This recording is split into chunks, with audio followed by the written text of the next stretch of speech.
여러분은 언제 처음으로 하나님을 인격적으로 만나셨나요? 사람마다 한번 들어보면 다 때가 있습니다. 기본적으로 한번 생각해 볼 때 언제 하나님을 만나냐 생각해 보면 사람은 기쁠 때보다 힘들 때 주로 더 많이 만납니다. 왜냐하면 힘들면 마음이 간절하잖아요. 간절하기 때문에 하나님을 찾게 되고, 그리고 힘든 시기에 하나님을 또 많이 경험하기도 합니다.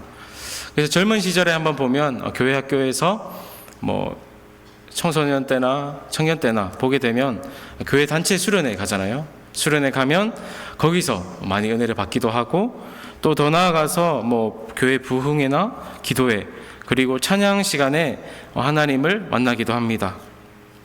이렇게 하나님이 나를 만나주셨던 기억이 나의 삶에 있으면 그 기억은 참으로 우리 신앙에 많은 유익이 되는 것 같습니다. 그때 하나님께서 나를 살려주셨더라면 앞으로의 나의 삶도 인도해 주실 것이라는 믿음이 생기게 되기 때문입니다. 사실 여기 수협에 앉아 계신 분들이라면 하나같이 하나님에 대해서 또 경험이 있으실 것입니다. 또 어떻게 보면 이것을 초심이라고 말을 합니다. 하지만 점점 이러한 날을 계속해서 지나다 보면 우리의 삶은 하나님을 만났던 그 초심을 잃고 점점 더 교만해지기 시작합니다.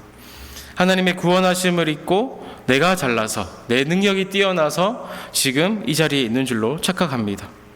어떤 사람은 그래서 하나님을 잊어버리고 살아가기도 하고, 또 어떤 사람은 그 은혜를 계속해서 붙잡고 살아가는 사람도 있습니다.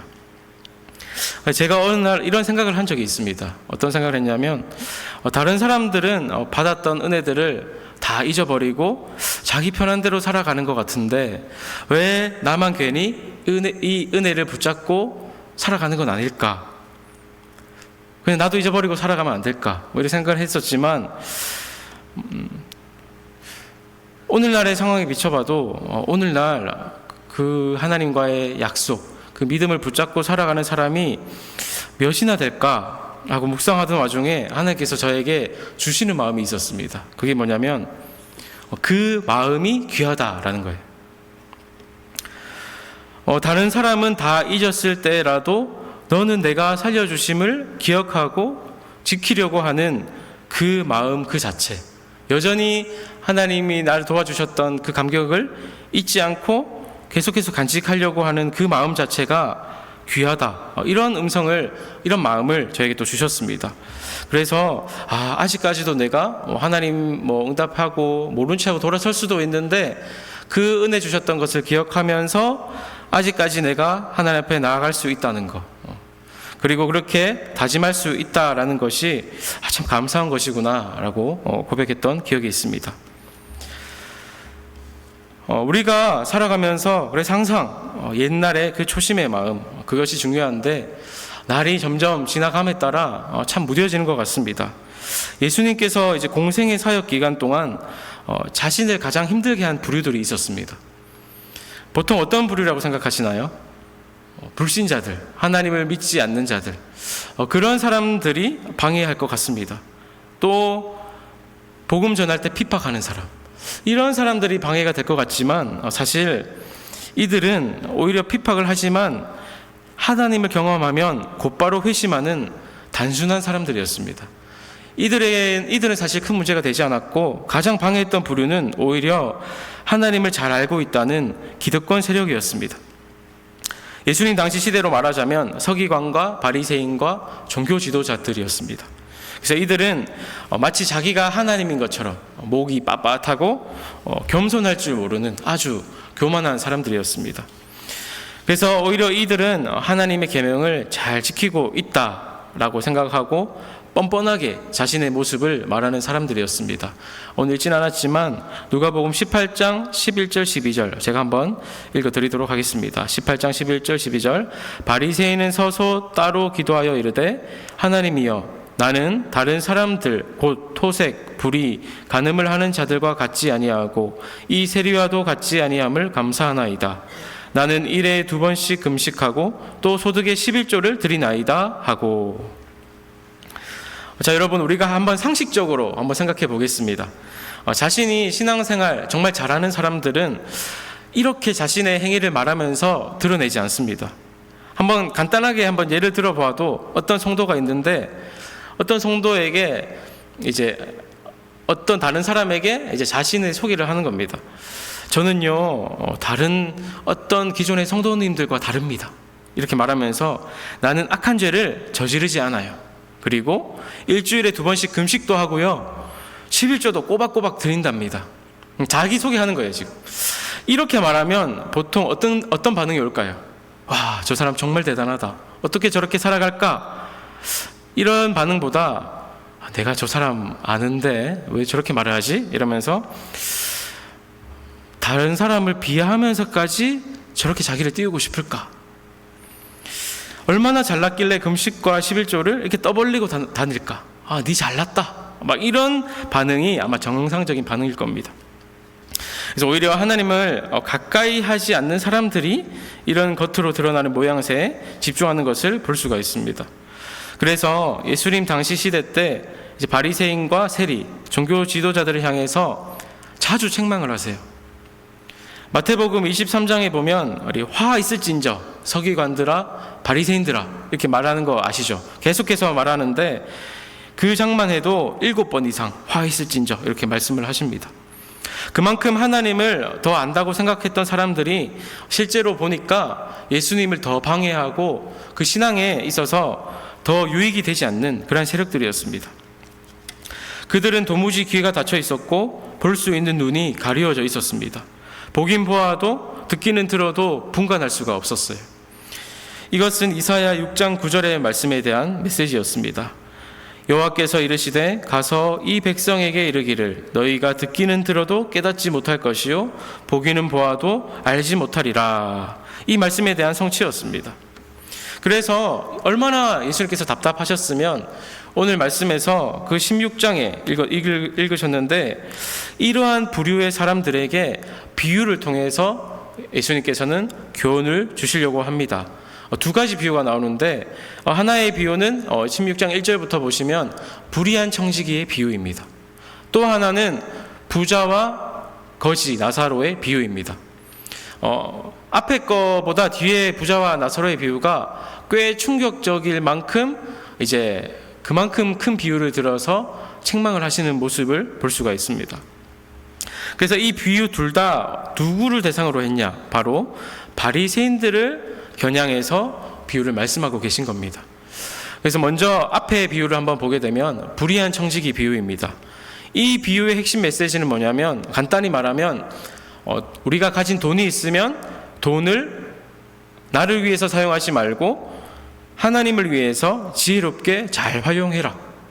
그리고 하나님과 재물을 겸하여 섬길 수 없다. 이 메시지를 이 비유를 통해서 들려주고 싶으셨습니다. 그런데 참 이 비유를 듣고 나서 참 바리새인들의 반응이 재밌는데 우리 14절 말씀 한번 같이 읽어볼까요? 오늘 읽은 바로 윗구절이에요. 우리 14절 말씀 같이 읽어보겠습니다. 시작. 바리새인들은 돈을 좋아하는 자들이라 이 모든 것을 듣고 비유권을. 자, 자기들을 향해서 예수님께서 비유를 하셨는데 회개하고 뉘우치기보다는 오히려 그 말씀을 듣고 비웃는 모습을 볼 수가 있습니다. 정말로 자신이 돈을 좋아했고 그 비유를 통해서 깨달음을 얻었더라면 우리가 정상적인 반응은 회개하고 돌이켜야 돼요. 아, 예수님 잘못했습니다.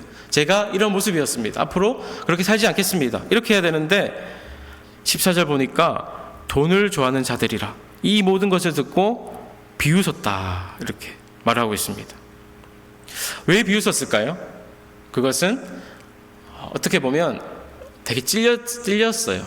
어떻게 저 사람이 우리 약점을 알지? 찔리기도 했고 자신들의 가치관하고 충돌했기 때문에 약간 조금 쿨한 척하는 거죠. 웃는 거죠. 이렇게 충돌하였기 때문입니다. 그래서 무엇보다 바리새인들은 이제 돈을 좋아하는 자들이라 이렇게 말하고 있기에 이렇게 돈을 좋아하면서도 겉으로는 막 행색을 갖추고 또 전통과 율법을 지키는 척하는 그런 모습들, 앞뒤가 다른 이 바리새인들에게 예수님께서 말씀을 하시는 것입니다. 자, 오늘 본문 15절 또 같이 읽어보겠습니다. 시작. 예수께서 이르시되 너희는 사람 앞에서 스스로 옳다 하는 자들이나 너희 마음을 하나님께서 아시나니 사람 중에 높임을 받는 그것은 하나님 앞에 미움을 받는 것이니라. 이들은 사람들이 기준이었어요. 사람들이 옳다고 하면 내가 잘하고 있다 생각을 한 거예요. 하지만 하나님께서는 다르시죠. 하나님은 우리의 마음의 중심을 보시는 분이십니다. 바리새인들은 겉으로 드러나는 율법과 외형적인 경건함을 자신의 신앙의 기준으로 여겼습니다. 내면은 아까 9절에 나왔듯이 신앙보다는 돈을 좋아해요. 그리고 사람들 앞에 인정받기를 좋아하고 하나님 앞에 11조, 금식, 기도를 잘하면 나는 잘하고 있다라고 생각을 했습니다. 이런 바리새인들을 향해서 예수님은 또 말씀하시죠. 또 오늘 말씀 16절 말씀 읽어보겠습니다. 율법과 선지자는 요한의 때까지요 그 후부터는 하나님 나라의 복음이 전파되어 사람마다 그리로 침입하느니라. 분명히 말씀하시죠. 바리새인들을 향해서 너희는 여전히 율법에 머물러 있다 이렇게 말씀하시면서 율법과 선지자는 세례 요한의 때까지다. 세례 요한으로부터 해서 끝이 났다. 분명히 말씀하십니다. 이제 구약시대는 세례 요한으로부터 끝이 난 거예요. 그래서 예수님이 오시고부터는 새로운 세대, 바로 하나님의 나라의 복음이 이제 우리의 삶에 들어오고 복음이 침입하는 그런 시대가 되었습니다. 그래서 하나님 나라의 그 복음, 십자가 피를 믿고 우리가 나아가는 자는 그 피의 은혜로 인해서 구원받는다. 우리 그 은혜로 구원받는 거잖아요. 그 복음을 받아들이는 사람에게 하나님 나라는 침입하게 된다 이렇게 말하고 그 복음이 사람을 변화시킨다라는 것입니다. 그래서 우리의 모습도 한번 돌아보시면서 한번 옛날에 머물러 있는 것은 아닌지 한번 되돌아보아야 합니다. 물론 옛날의 추억이 좋다라는 분도 많이 제가 들어서 알고 있지만 세대가 사실 급격하게 변하고 있습니다. 요즘의 세대가 따라가지 못할 정도라고 하는데 요즘의 세대는 약간 인터넷 발달돼가지고 유튜브도 많이 보고 스마트폰 세대 이런 세대잖아요.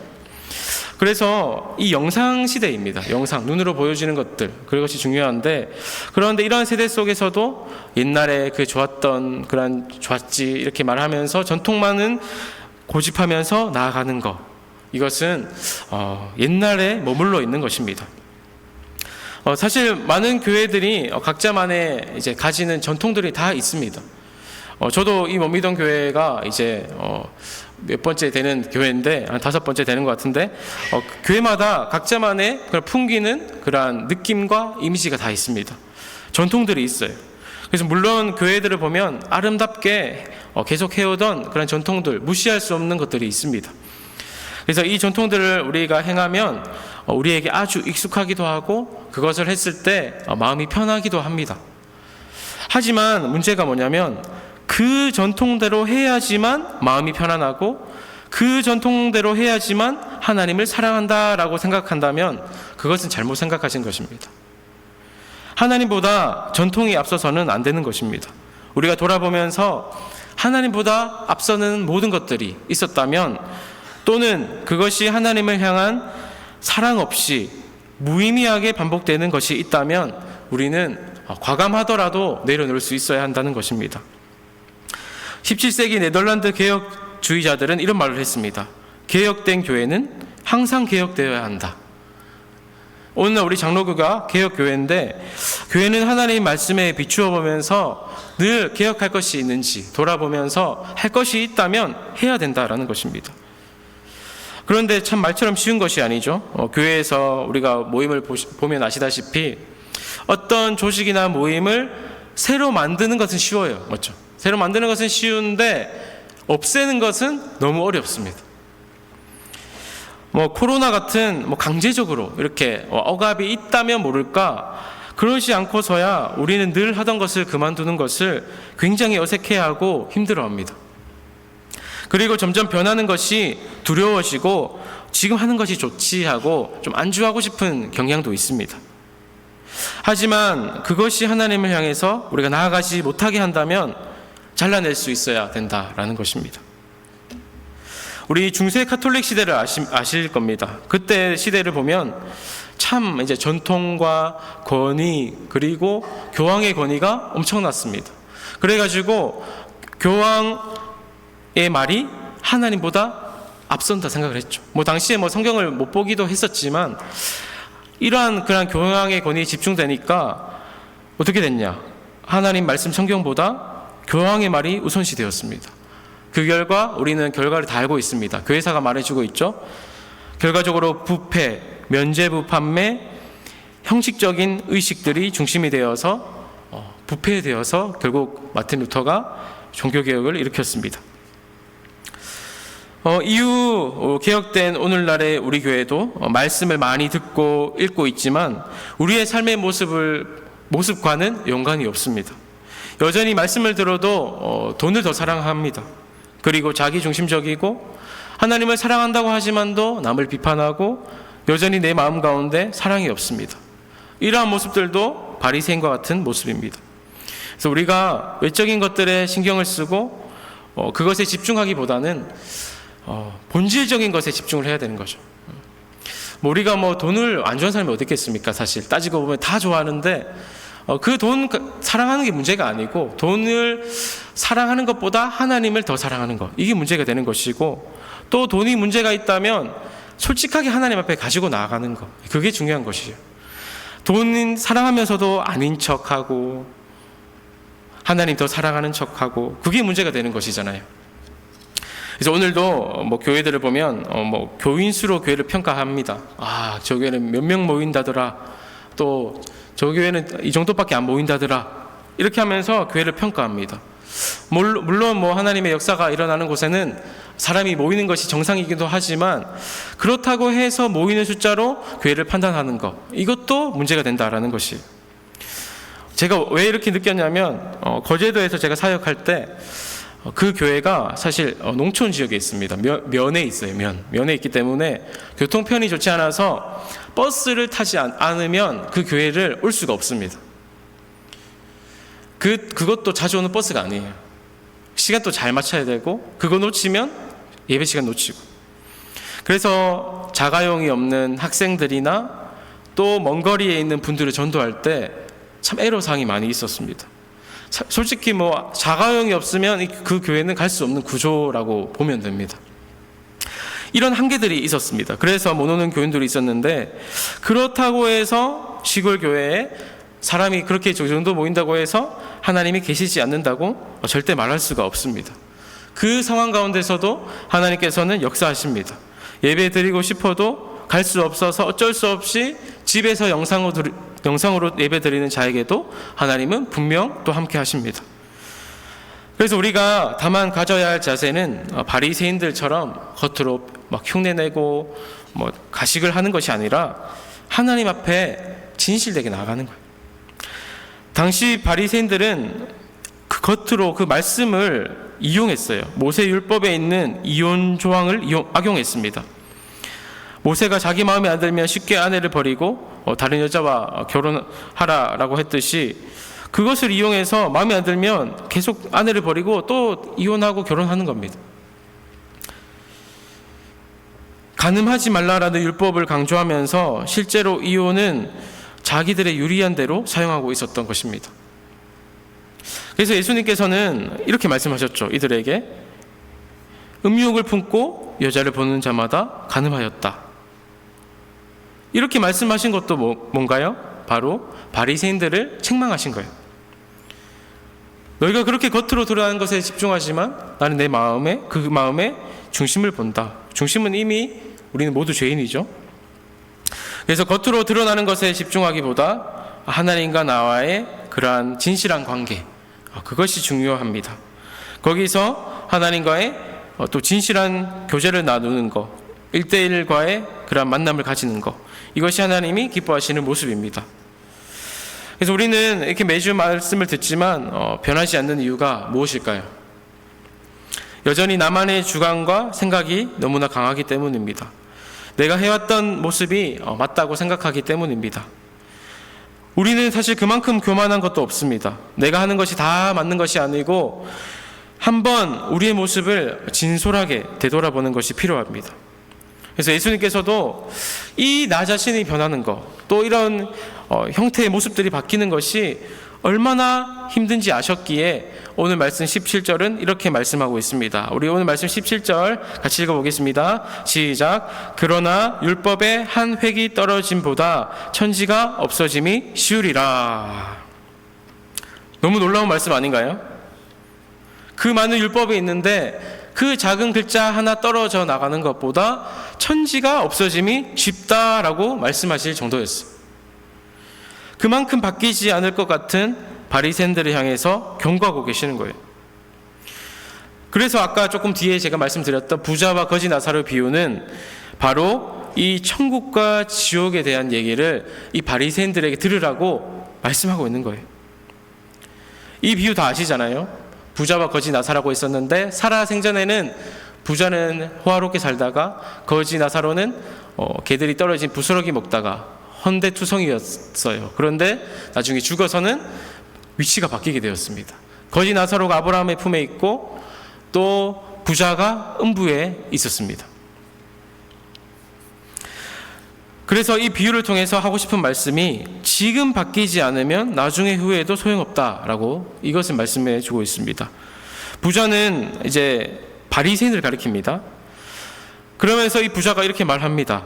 내 형제 5명에게 명해서 이 고통받는 음부에 좀 오지 않도록 조금 간구합니다.